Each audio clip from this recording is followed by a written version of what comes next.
Ya, oke guys, baik lagi sama gue ya, karena data gak bisa bohong. Oke, hari ini Minggu, John. Tanggal berapa nih? 14 Januari 2024 ya, IHSG ya masih di 7.241. Ya, kita lihat besok gimana. Ya, hari ini gue pengen bahas saham UNTD ya. Ini mau IPO guys. Ya, IPO UNTD ya. Nanti penawarannya 11 sampai 22 Januari 2024. Tanggal efektif 30 Januari akhir bulan ini ya. Masa penawaran umum 1 sampai 5 Februari, tanggal penjatahan itu 5 Februari, distribusinya tanggal 6 dan IPO-nya tanggal 7 dicatatkan ya, 7 Februari. Dia bergerak di kayak motor listrik gitu lah guys, bisnisnya ya. Motor listrik yang emang lagi ngetren ya. Em, Ya, kita akan bahas ini plus minusnya semua. Ya, plus minusnya. Ya, apakah ada hantunya juga? Ya, kita cek. Kalau enggak, biasanya kalau perusahaan semakin wajar, semakin fair ya penawarannya, kemungkinan ada hantu itu kecil, John. Ya. Semakin waras perusahaan yang IPO itu, dia semakin nggak ada hantunya. Ya. Tapi semakin nggak waras itu IPO-nya, penawarannya nggak waras ya. Ya justru itu kemungkinan hantunya banyak ya. Jadi kayaknya emang butuh tim pemburu hantu katanya buat ngecek mana IPO yang arah. Oke, jadi yang ditawarkan 1,6 miliar ya. Hmm, Banyak juga sih yang ditawarin ya. 1,6 miliar, nominalnya 25 guys ya. Jadi ini saham yang sebenarnya average-nya 25. Ya lu bisa bilang kasarnya ini average pemegang sahamnya segini lah. Ini saham lock up periodnya 12 bulan ya. Itu yang gue baca di prospektusnya 12 bulan. Ya, jadi harusnya pemegang saham lama nggak bisa jualan selama 12 bulan.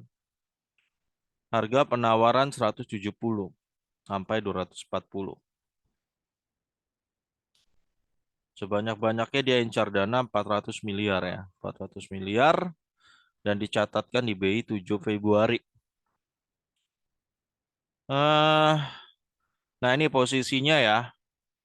Sebelum IPO Tan Cuing pegang 30%, Stephen Mulyadi 27,5%, Andri Mulyadi 20%, Henry Mulyadi 20% dan Tan Erik Raharjo 2,5%.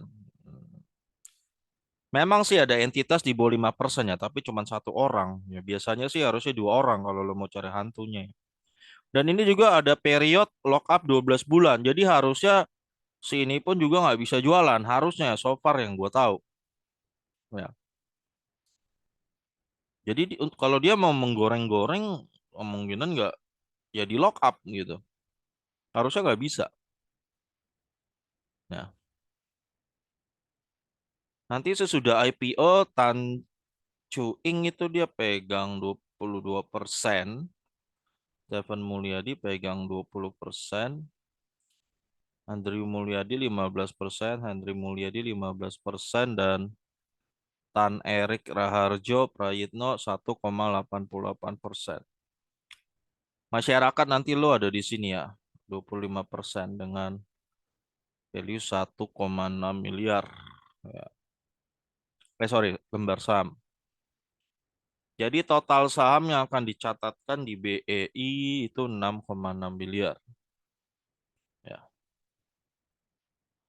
Rencana penggunaan dana ya setelah dikurangi biaya emisi ini akan digunakan untuk modal kerja untuk pembelian bahan baku sepeda motor listrik. Ya, sepeda motor listrik dan e-moped. E-moped tuh apaan ya? Elektrik. Oh, yang ini ya. Iya, iya ini yang laku banget nih. Yang emang rame nih. Bocah-bocah senang tuh boleh jalanan juga buat nganter anak sekolah tuh enak juga tuh. Sama bocah-bocah ke sekolah juga. Ya emang gua akuin sih itu lagi laku banget ya. Emopet itu ya. Oh, itu namanya Emopet ya. Antara lain tuh pembelian frame, baterai, dinamo, wheelset. Jadi semuanya ini untuk modal lah.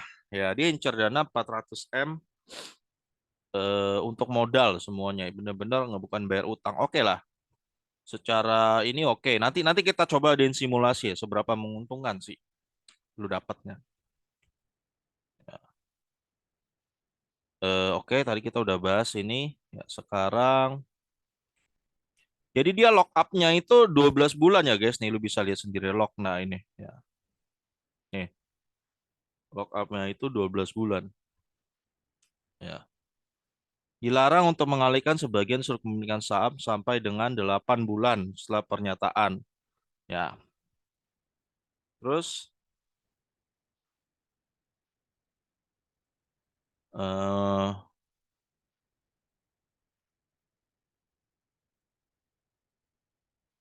eh tunggu deh.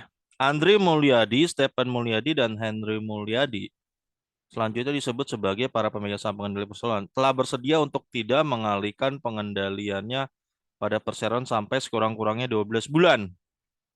Tapi ini cuma tiga nama ini ya. Ya. Kalau untuk 12 bulan.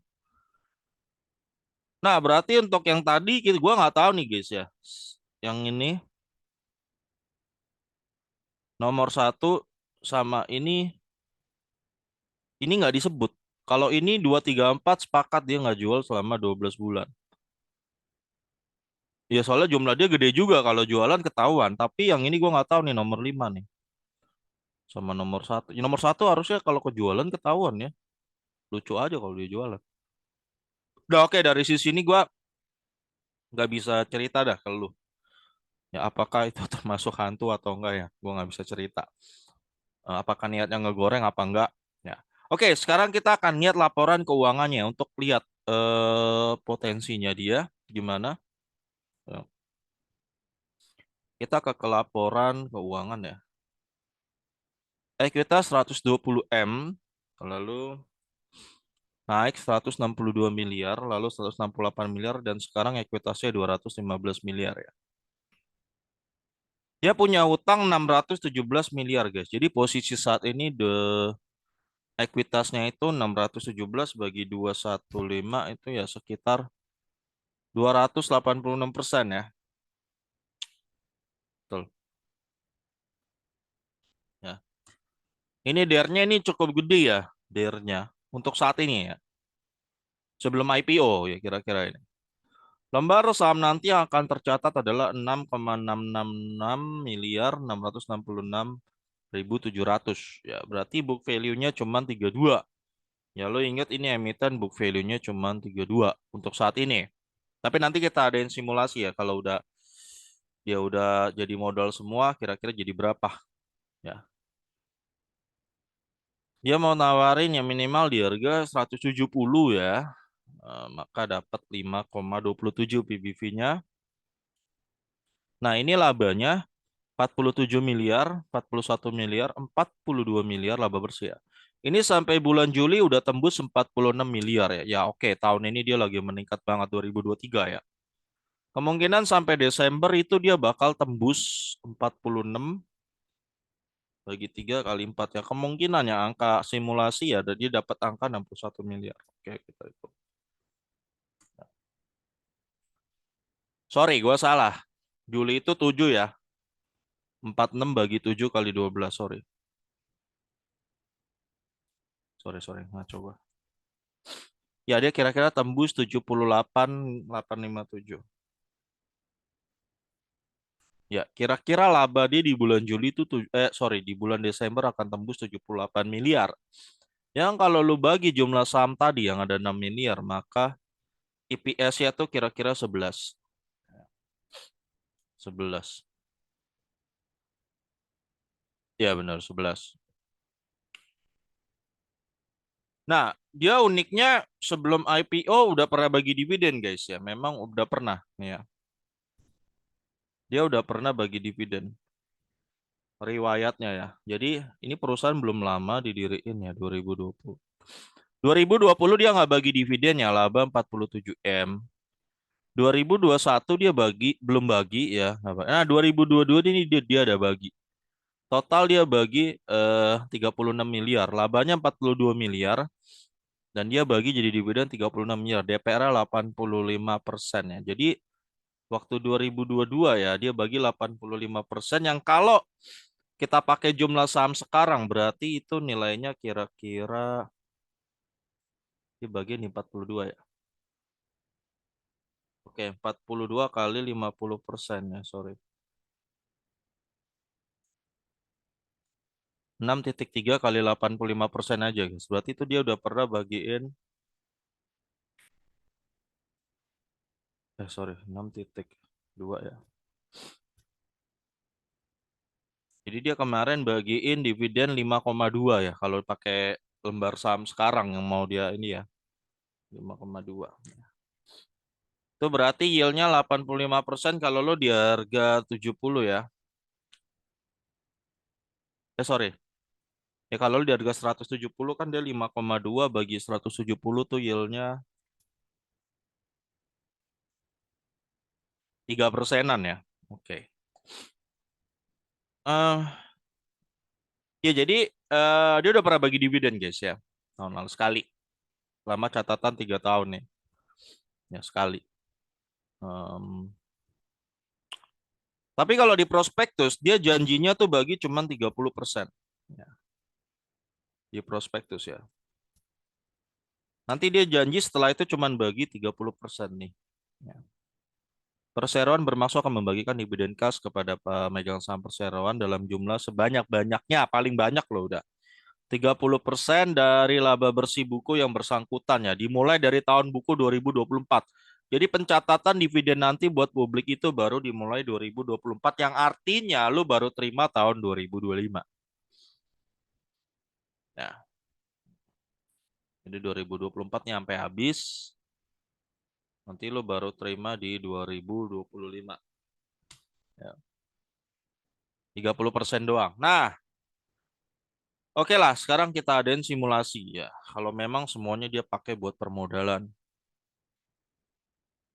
Dia incer dana berapa? 400 miliar ya. Oke, 400. Jadi ekuitasnya sekarang naik jadi 600 ya. Betul ya, sepakat ya, 600 miliar. Nah, ya, kalau dia punya ekuitas 600 miliar, utangnya 617, maka DR-nya dia berubah. 617 lagi 615. Maka DR-nya berubah jadi 100. Ya, 100% lah. Oke, DR-nya menurun jauh. Oke, jadi positif. Gara-gara dana ini 400 M. Ya. Lalu dengan ekuitas 600 miliar, maka kalau dibagi 6 ini ya, maka dia book value-nya meningkat berubah jadi 92. Oke, ada positif. Book value-nya naik 92. Cukup tinggi naiknya ya. 92.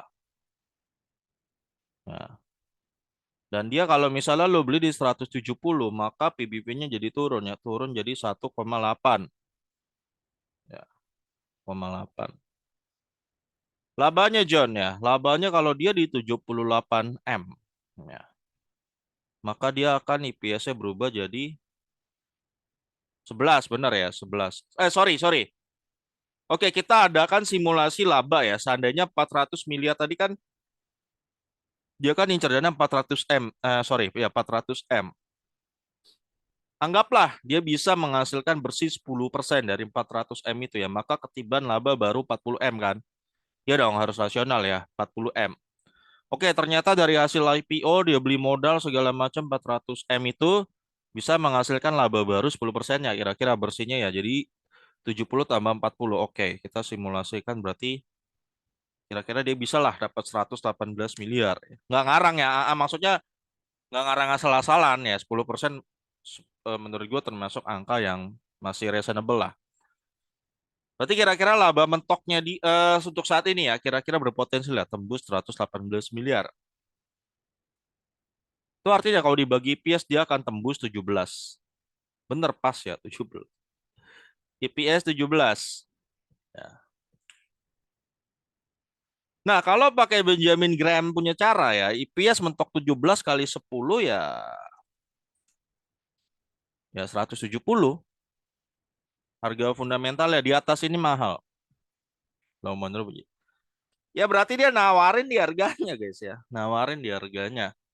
Ya dari sisi bisnis ya nawarnya di harganya ini memang em, tapi dia bilang katanya janji cuma kasih 30% kan. Nah, itu kita dapat lagi sekarang. 17 kali 30%. Nah, janji dividen lo yang diterima tahun 2025 kemungkinan hanyalah RP 5,1. Nah, 5,1 di harga 170 ya lo cuma dapat yield. Ya, 3% lah sebenarnya kecil lah, tapi ya untuk ukuran IPO nih kelihatannya John ya ini memang kayaknya murni cuma pengen IPO aja. Jadi kalau lo nyari hantu, sosok hantu yang akan menggoreng berhari-hari, gue nggak bilang nggak mungkin lah, karena gue nggak tahu lagi apakah ada yang ngegoreng. Tapi ini kayaknya cuma memang pengen IPO aja, bisnis murni. Ya semakin dia IPO-nya semakin murni cuman buat bisnis ya, chill lo ketemu hantu. Cuman memang kalau yield 3% agak kemahalan. So kalau kalau cuman 5,1 ya, dividennya lo terima, maka harga warasnya kali 10 aja 51 dan kali 20 102. Ya, jadi menurut gua ini emiten untuk kalau dia berdasarkan simulasi ya, di atas 102 itu mahal. Di atas 100. Jadi kalau lo beli 170, betul mahal. Sebenarnya ya agak mahal, lumayan mahal lah. Lumayan mahal. Ya betul, tapi kalau lo berani beli dengan asumsi seperti ini, wah, industri sepeda motor listrik nih, motor listrik sama apa itu tadi emoped itu ya, yang lagi ngetren itu, wah kayaknya bakal makin tumbuh nih 2024, 2025. Gue yakin ya kayaknya bakal makin gede, bisa naik gede mulu.